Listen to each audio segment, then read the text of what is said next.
हमें हमेशा देव माने जो वास्तव में भगवान है वो, धर्म, गुरु और ग्रंथ, ऐसी चार चीज़ों की हमें बहुत अच्छे ढंग से अपनी बुद्धि से परीक्षा करनी चाहिए। कौन सी चार चीज़ों की? इनकी एक लेबोरेटरी अलग बनानी चाहिए यूनिवर्सिटी के अंदर जहाँ पर चार चीज़ों की परीक्षा हो सके। कौन सी? देव की परीक्षा, धर्म की परीक्षा, धर्म वास्तव में क्या है, किसका नाम धर्म है, धर्म की परिभाषा क्या होनी चाहिए, एक इस पर भी एक अच्छी चर्चा होनी चाहिए। गुरु वास्तव में किनको कहना चाहिए, गुरु का मतलब क्या होना चाहिए, गुरु का उद्देश्य क्या होना चाहिए, गुरु का स्वरूप क्या होना चाहिए, और ग्रंथ जो हमारे सामने आते हैं जिन्हें हम शास्त्र कहते हैं उनका भी एक स्वरूप क्या होना चाहिए, किसके बनाए हुए ग्रंथ होते हैं, किसके द्वारा वह लिखे हुए होते हैं, जो मान्य होते हैं, प्रामाणिक होते हैं। ऐसी इन चार चीज़ों की चर्चा आजकल किन्हीं भी यूनिवर्सिटियों में नहीं होती है।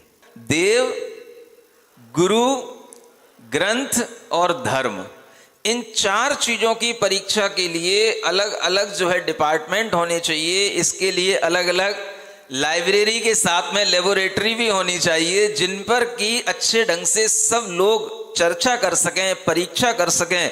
इस तरह के अगर यूनिवर्सिटियों में कोई नया कार्यक्रम होने लग जाए, नई नीति शिक्षा के तहत अगर वो कार्यक्रम नहीं भी होता है तो कोई बात नहीं, लेकिन प्राइवेट यूनिवर्सिटियां अगर अपने अपने ढंग से इस तरह के कोर्स अलग अलग रूप में बना लें तो एक नया जो है, एक कहना चाहिए शिक्षा के विस्तार में नया सोपान खड़ा हो सकता है, बिना किसी आग्रह के।